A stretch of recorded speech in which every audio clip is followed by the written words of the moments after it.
YouTube, Kurt Curtis. I am going to be doing my dividend stock portfolio year in review for the year of 2022.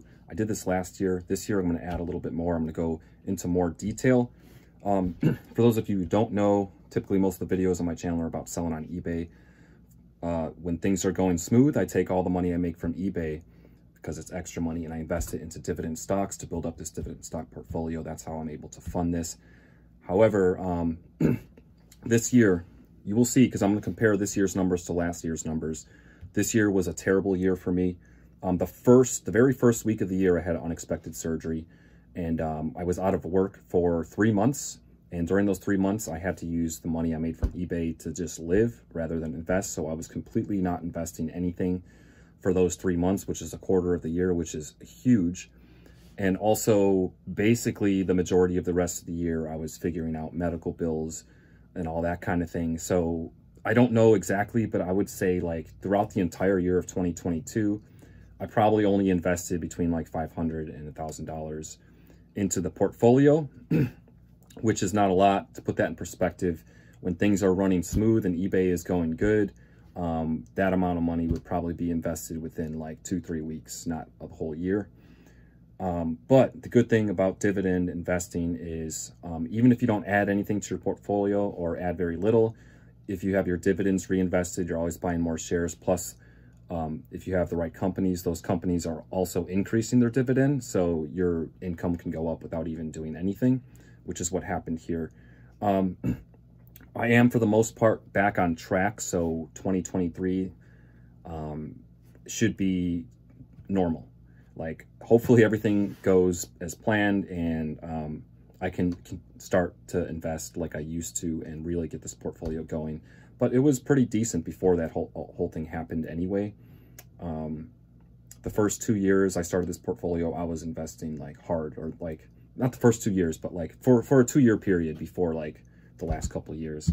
But yeah, so in this, I'm going to go over each stock that I have and how much I got from them throughout the whole year. This isn't like what they paid me for one payment. The majority of these companies, I think all of them except for one, pay on a quarterly basis. One of them's a monthly basis one. So this is all the payments combined into one lump sum, how much I got from the stock throughout the whole year of 2022. And yeah, we'll go over this. I'm going to start from least to highest. So I'm going to go from the company I got the least amount of money from all the way up to the highest. This just depends on my position size and just a bunch of different things too. So just because it's the least doesn't mean it's the worst stock. It's just I might not have a lot invested in that company. But first up, I got to start with a fail. I have CCL in my portfolio. I bought this before COVID happened, and at the time it was a great dividend stock, and it's a cruise line company, and cruise lines got destroyed. So they're not paying a dividend. They haven't been paying a dividend for a few years now. I'm holding on to the stock just because I don't want to sell it at a loss right here. I didn't have that much invested into it, maybe like $500 or something like that. So it's not that big a deal. And this was really the only stock that actually got affected when COVID happened, which is pretty good because like if I can withstand that and only have one stock go down, that COVID could be like a once in a lifetime situation. So if I was able to survive that with not that much of a hit, that's a good sign. But yeah, I'm holding on to it now. I'm hoping it recovers one day. We'll see. But just want to throw that in there. Not everything's a win. Also, I have Warner Bros. This was a spinoff of AT&T. I got free shares of this for owning AT&T, which we'll get to later. This company's not paying a dividend at the moment. I'm just going to be holding on to it and see what happens. I might sell it in the future. I might hold on to it, but I'm going to be patient with it. And then first up, Orion REIT. That I got $1.20 in dividends from that. That is also a spinoff off of Realty Income. Like I have 4 shares of this. It's not, the stock is trading at like $8 or $9 right now. Like this is really not a big deal. I'm holding on to it for now. I'm not sure if I'm going to sell this in the future. It was a spinoff. It was just given to me. I mean, I just want to see what the company does because I mean, it's not really worth holding on to the 4 shares. So I'm either going to sell the 4 shares or like invest a lot more money into it, but I haven't made that decision yet. I'm being patient with it. All right, first up, like real stock. Kimberly-Clark, I got $17.55 from them throughout the year. That's kind of a smaller position for me, but I have been adding as of recently, so that should go up. Kroger, I got $20.03 from them. UPS, I got $22.86 from UPS this year. Charles Schwab, I got $29.82 from them. Apple, I got $39.21 from them. Now we got a little bit of a bump up here. Hormel Foods, I got $51.98 from them. Starbucks, I got $55.59 from them. Another big jump up. JP Morgan Chase, I got $74.68 from them. Southern Company, I got $80.71 from them. Procter & Gamble, I got $81.84 from them. Pepsi, I got $82.32 from them. Coca-Cola, I got $90.46 from them. My cat just jumped on my lap.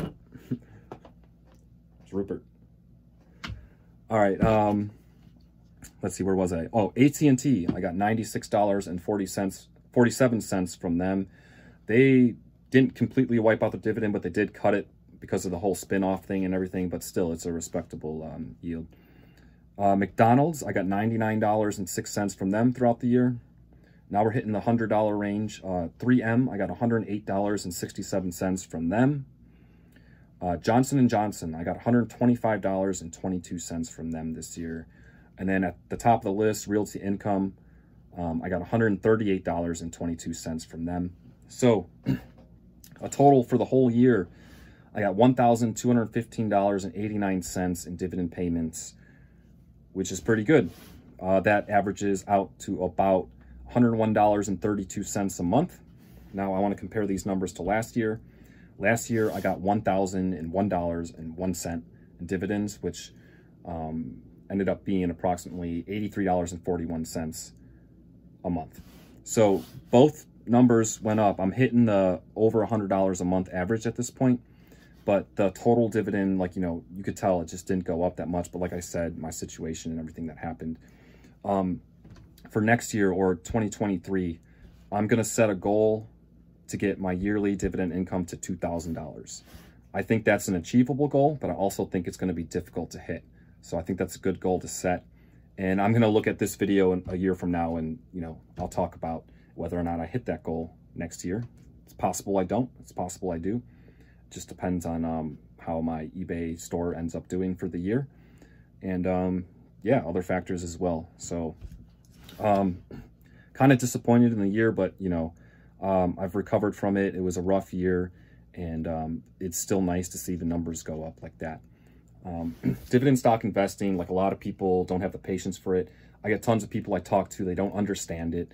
They think what I'm doing is just, they have no interest in it. And I just can't wait for the day where these numbers start getting to, like, you know, $500 a month, maybe one day $1,000 a month, something like that.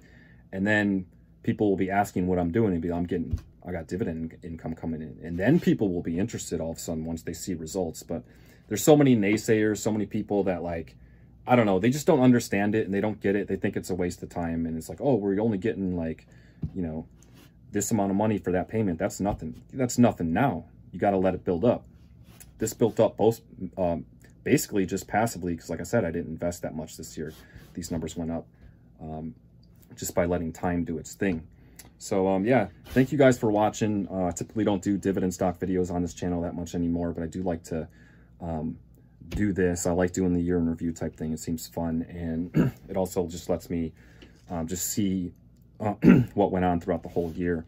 And it lets you know, like, why I'm doing eBay in the first place. Like, the reason I do that is for this. Like, eBay is not the goal. This is the goal. eBay just funds the goal. I'm not passionate about eBay. I'm passionate about this. I do enjoy eBay. I like doing it. I would still do it regardless. But, like, eBay is the side thing. This is the main goal. This is the main source of income. Having your money work for you and generating you money while you sleep, while you don't actually have to do anything, is just, oh my God, it feels so good. Thank you guys for watching. As always, stack dividends, sweet floors. Until next time. I forgot to record my disclaimer. I shouldn't have to say this. This should just be common sense, but I need to say it anyway.